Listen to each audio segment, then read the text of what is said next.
Hello everyone, you're watching Reporters, the show that brings you the best stories from our France 24 journalists around the world. I'm Jeannie Godula. Today we'll go to East Jerusalem. The area is now the front line for the conflict between Israel and the Palestinians. It's particularly sensitive when it comes to the heavily populated Arab neighborhoods in East Jerusalem, where settlers are attempting to purchase as many homes as possible. But real estate transactions are anything but simple or transparent in this part of the world, especially as Palestinians run the risk of death if they sell to Jews. That means secretive methods must be used to ensure that property sales go through. Correspondents Marc de Chardron and Annette Young took a closer look at this conflict in East Jerusalem. We'll be talking to Annette Young in just a few minutes' time. But first, here's that special report. Up there was our living room. It's been turned into an office. And here's where my father-in-law lived. Mahmoud Al-Hawi is showing us where she used to live. Last August, she, along with 38 family members, were evicted from their home to make way for Jewish settlers. Look at them come. They're now living in the Al-Hawi family home. You've no right to film the children.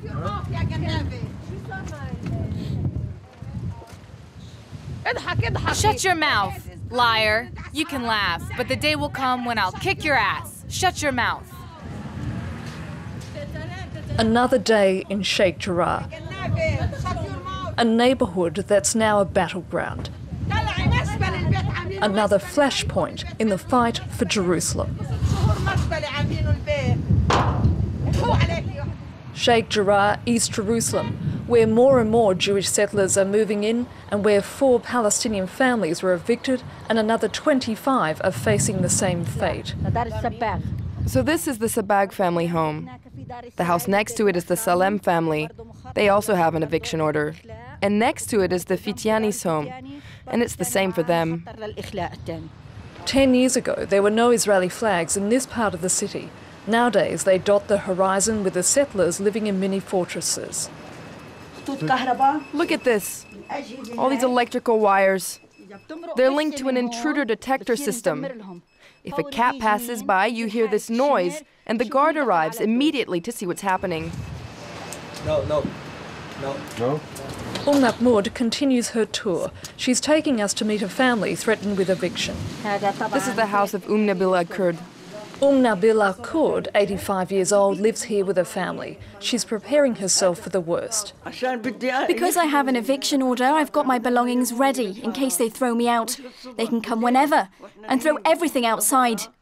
Her family were made refugees in 1948 when Israel was created. They were given this house by the United Nations, as were those already evicted or facing eviction in Sheikh Jarrah. They took my house in Haifa, so they have to relocate me somewhere else. They take people from all over the world and bring them here. But this is Arab land. It's Palestinian land. Not according to Aria King, who sees this land as belonging to the Jew. East Jerusalem is our originally city, capital city. When you talk about Jerusalem in the Bible, it is these areas. Always on a scooter, Aria King is a man in a hurry. I'm running out of time. Look, you are not, I told you. Every second counts for this man. His mission is to rapidly increase the number of Jews living in East Jerusalem. This new big building, the end of it is one of building of 3 floors. Yes. It belongs to us. We are already owning here a lot of properties, and slowly, besides owning it, we will have Jews coming back to this property. Thank you. Ras Al Hamoud, another Palestinian neighbourhood in East Jerusalem. It's also where Aria King lives, in a Jewish settlement that's expanding. I think the best property in Jerusalem. Why? You will see from inside. The self-dubbed Zionist real estate broker has many projects on the go, some of them kept secret from Israeli authorities. Something like 415 apartments that they don't know about that are already approved on Jewish land in East of Jerusalem. They don't know because some Arabs are doing the work for us. Since a Palestinian who sells property to Jews runs the risk of death, highly secretive methods are used by the settlers to buy property. The aim is to disguise the identity of the Palestinian seller. We will do the best to help them, and it means that sometimes we need to use strawmen, middlemen between us and the real seller. Welcome to the murky world of land sales in East Jerusalem. Aria King invites us to a meeting with a Palestinian. This man's family resides on land that Jews want to live on. The courts have ruled that the land belongs to the Jews. The meeting takes place in an upscale Jerusalem hotel. Using a hidden camera, we film Aria King as he tries to persuade the Palestinian to leave the land before further legal action. And after? I'm supposed to leave this land and that's all? And what about the house that we built and we're living in now? You want us to pay? I'll try and convince the family to pay for the house. Maybe they'll bring in an expert who will assess how much you have invested in the house, electricity and so on. They will estimate how much has been put in and say, for example, if you have 90 square meters, which is, say, 100,000 shekels. I say this as a guess. After the meeting, Aria King is not happy. He has so far failed to convince the Palestinian to take up his offer. For me, it's not good. It's time, it's money. For them, it's already not good. Now they're already sleeping, going to sleep at the night, thinking maybe next week, something will happen. Instead of thinking about it already 5 years ago, 4 years ago, and to sit with me and to come to some agreement. Again, agreement that they will be out, but at least the timing will be according to their timing. But despite this obstacle, he's convinced his strategy is the right one. All one needs is more money. No question. Money will solve the problem. You know how much money, billions on billions of dollars Israel is spending every year on security. Let's imagine if just they would start now give money to encourage Arabs to go to the state, to Jordan. 10 years ago, Mohammed Meraji would have agreed. Back then, he was working as a Palestinian middleman for Ataret Kohanim, a settler organisation in Jerusalem. I was the middleman. They needed to find out who's the real owners and if the papers are faked or not. So I was the man who's doing the job. You were finding information for them? It's like an intelligence service information, you know. Why did you do that? For money. Needs of money. Mohammed agreed to construct a building for Jews on his family land in the Arab neighbourhood of Silwan that he was then supposed to sell to Ataret Kohanim, but he claims he never signed any such paper. Why did you decide not to sign? Because I did not get what I was promised. Which was? A good life in Canada. But in 2004, with or without his agreement, Mohammed's family were evicted from the home and the settlers moved in. He's now viewed as a collaborator, a traitor, and even his neighbour, one of his few friends, is sceptical. Inshallah, I hope he's saying the truth, but even his relatives are saying he sold the house. You see what I mean? For the last 6 years, his life has been turned upside down thanks to his obsession to kick the settlers out. These are secret letters that we collected from the city hall. Despite the heavy personal toll, Mohammed did publicly reveal the methods of Ataret Kohanim. In 2007, the Israeli Supreme Court ordered the settlers' evacuation on the grounds of illegal construction. Evacuation. This is your obsession now. But today that I will drink champagne, I promise you. You want the settlers out of your house? I want the settlers out of the house, even though it's mine or not. I want the settlers out of that house. Today, Mohammed is a broken man who fears for his safety. I sleep with this gun. It's a real one? No, it's a gas gun. This knife. Just in case, to protect myself.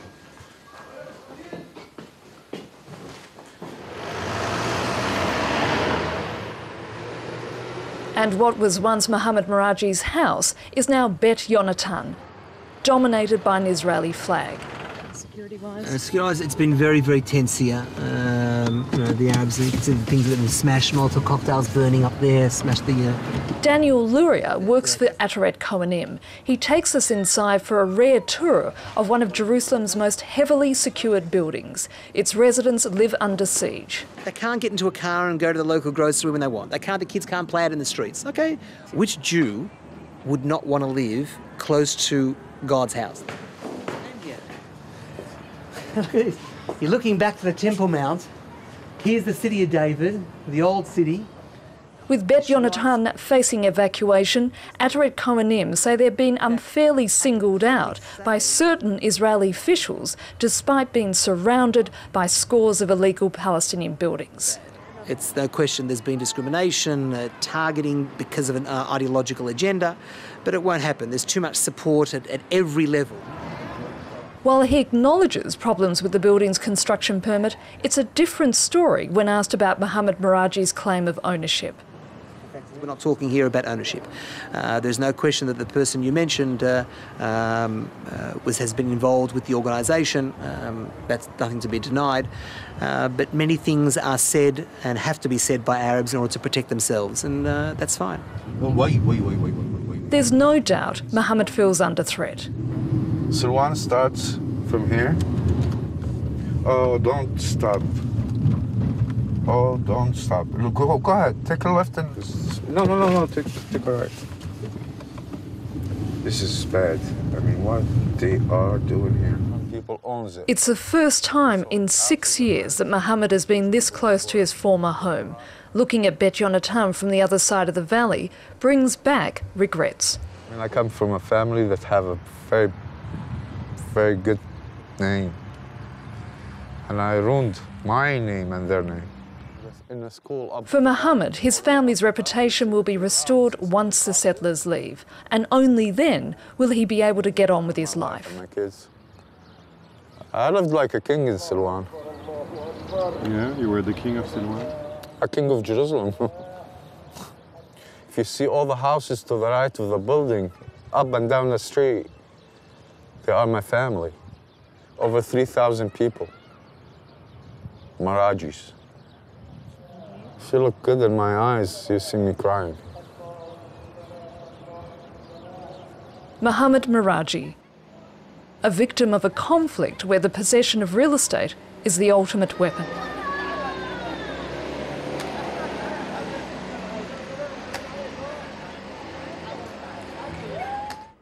We're joined now by correspondent Annette Young in Jerusalem. Annette, given the sensitivity of the issue, how difficult was it for you to shoot this story?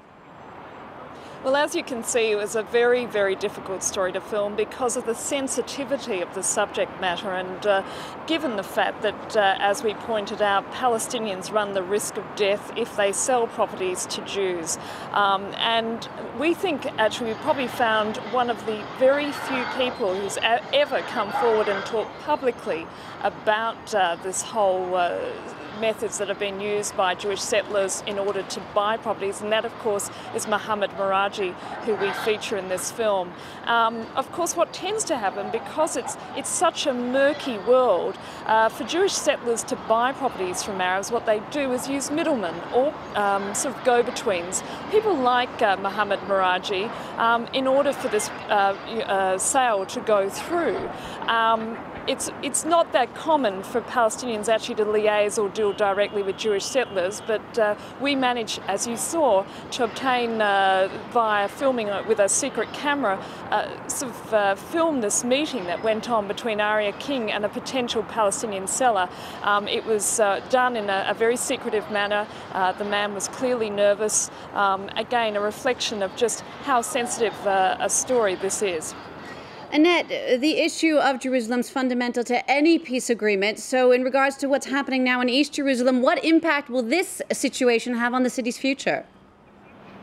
it has a substantial impact. And if you talk to anybody who covers the Middle East conflict, they will always tell you whatever happens in Jerusalem has not only a sort of an effect on Israel and Palestine, but it has a massive impact on the region as a whole. Now, of course, the fact that these settlers are trying to buy as many properties as possible within East Jerusalem, which of course is seen as the Arab part of the city, is seen by many as being highly inflammatory, incredibly provocative, obviously by the Palestinians, also by the international community.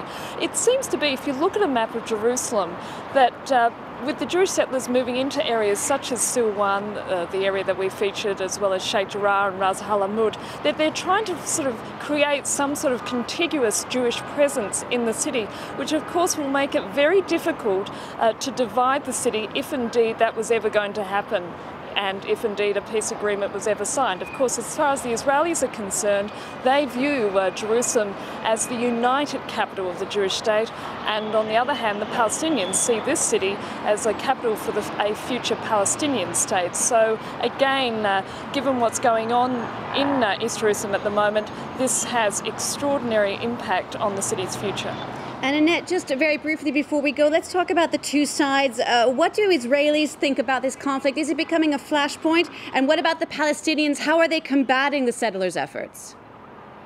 Well, I think it's no doubt that it is becoming a flashpoint in the conflict. And as far as the Israelis are concerned, the bulk of Israelis, I would probably argue, are somewhat apathetic. Many of them live on the coastal plains in the greater Tel Aviv region, and not many of them actually make the trip up to Jerusalem, yet alone East Jerusalem. However, it is interesting to note that in recent months, what's been going on, for instance, in Sheikh Jarrah, the area where we were, has become a rallying call for the Israelis, and of course on the Palestinian side they're absolutely furious about what's going on, and they won't be returning to the negotiating table until Jerusalem is included, for instance, in a settlement freeze. And at the same time, they've made it very clear that they will not support any ongoing Jewish presence in that part of the city. Annette Young, thank you so much for that report. Thank you for watching Reporters, and be sure to tune in next week when we'll be back with more news from around the world.